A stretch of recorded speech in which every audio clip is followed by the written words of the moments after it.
Today we're going over some of the best tips and tricks for the Galaxy Tab S10 FE. These will also be pretty similar to other Samsung tablets, especially once they're updated to One UI 7. So let's go ahead and get started. Now, if you're wondering how to charge the S Pen or how do you find out how much battery life it has left, well, on the regular S10 series, you just charge it right there on the back. But the nice thing is, if you have the FE version, like this one here, you actually don't need to charge the S Pen and you can attach it on the side or the back. Once you tap on the screen, you'll see over here on the side is your S Pen features, where you can do AI select, S Pen to text, and you also have air actions as well. You can also add pretty much any shortcut where the little pen icon is on the side as well. Also, if you don't like the location of the little pencil icon, you can just tap and drag it lower or higher. You can also put it on the other side of the screen as well. One thing you may want to do to start off with, go into settings and check for software updates to make sure you're on the latest version. One thing that's new with One UI 7, if you go into settings under lock screen, you'll see the now bar section, which is going to pop up if you're listening to music, using maps, charging the tablet. There's several different apps that will use the now bar. If you have more than one thing going, you can also cycle through those there as well. Once you add more apps to the tablet, you'll see in this section there'll be more apps under live notifications. You'll also notice they separated the notifications and the quick panel settings or control center, whatever you want to call that. Nice thing is you can switch back and forth between the two. You can also hit the little pencil, go to panel settings, and you can choose together if you prefer the older style. Then when you swipe down, the notifications and the quick panel settings or shortcuts are all together.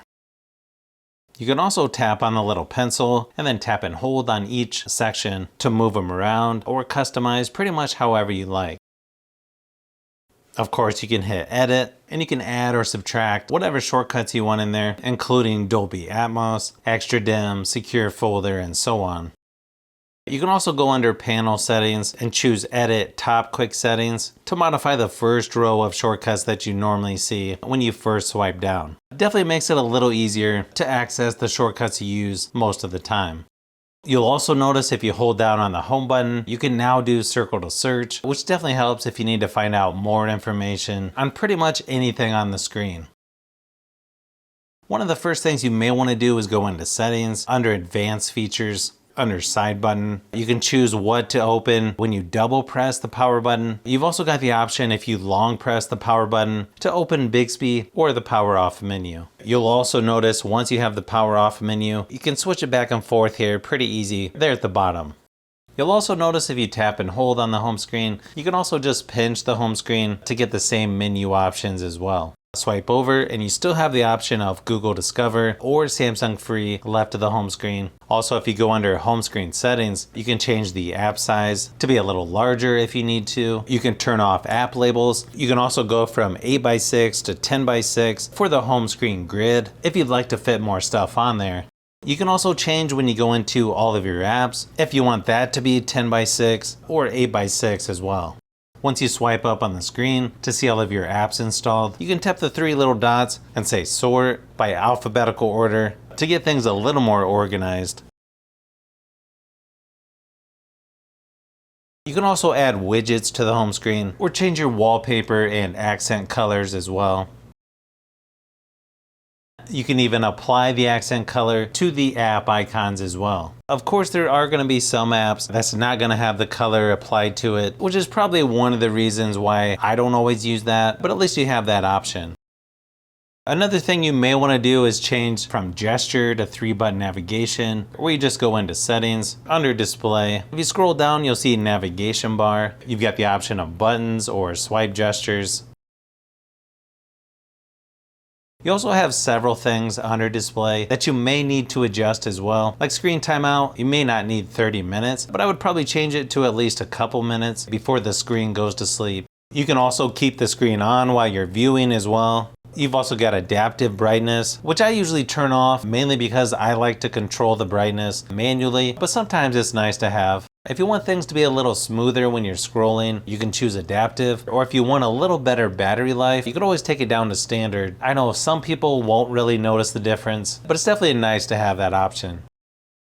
Also, if you go under settings, under connected devices, you've got two different options for Samsung DeX. I think by default, it puts it on the new version, where it's just mainly floating windows that you can move around. Personally, I like to use classic. I think it just makes a little more sense. Of course, it's going to be personal preference, but definitely nice to have that option. You can even have it automatically start Samsung DeX when you attach your tablet to the book cover keyboard.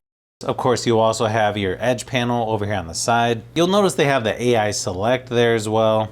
They've also got some photo and camera features like object eraser, custom filters, auto trim, and so on. If you hit the little settings icon, you can also add people, tasks, weather, tools, clipboard, and reminder as well. You can also hit the little pencil to add pretty much any app over on the edge panel.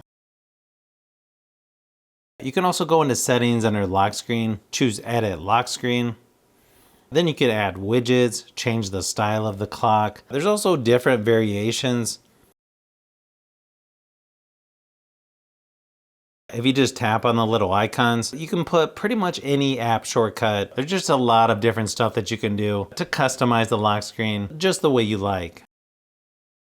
Nice thing is you can drag apps down from the taskbar over to the sides or to a floating window if you want to do split screen or just work on multiple apps at once. Just keep in mind, not all apps can do split screen, unfortunately. When you tap on all apps, you can even drag one of the apps from there to go into split screen as well. If you tap the three little dots in the middle, you can swap sides or go top to bottom or tap and drag to resize the windows.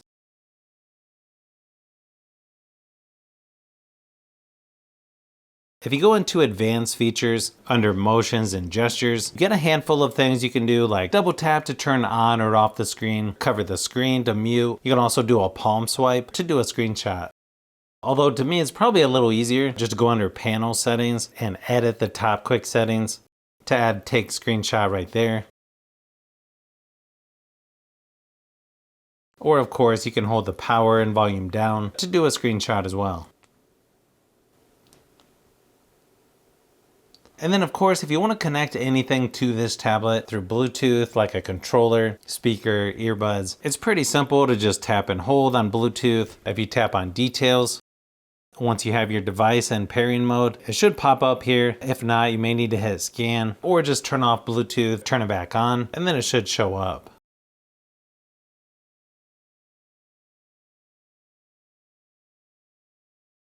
Some devices, it will pop up like this. You could go ahead and hit connect right there. Sometimes it works pretty good. Sometimes it's easier just to pair it right in the Bluetooth settings. If you need to unpair something, just hit the little icon next to it and just tap unpair.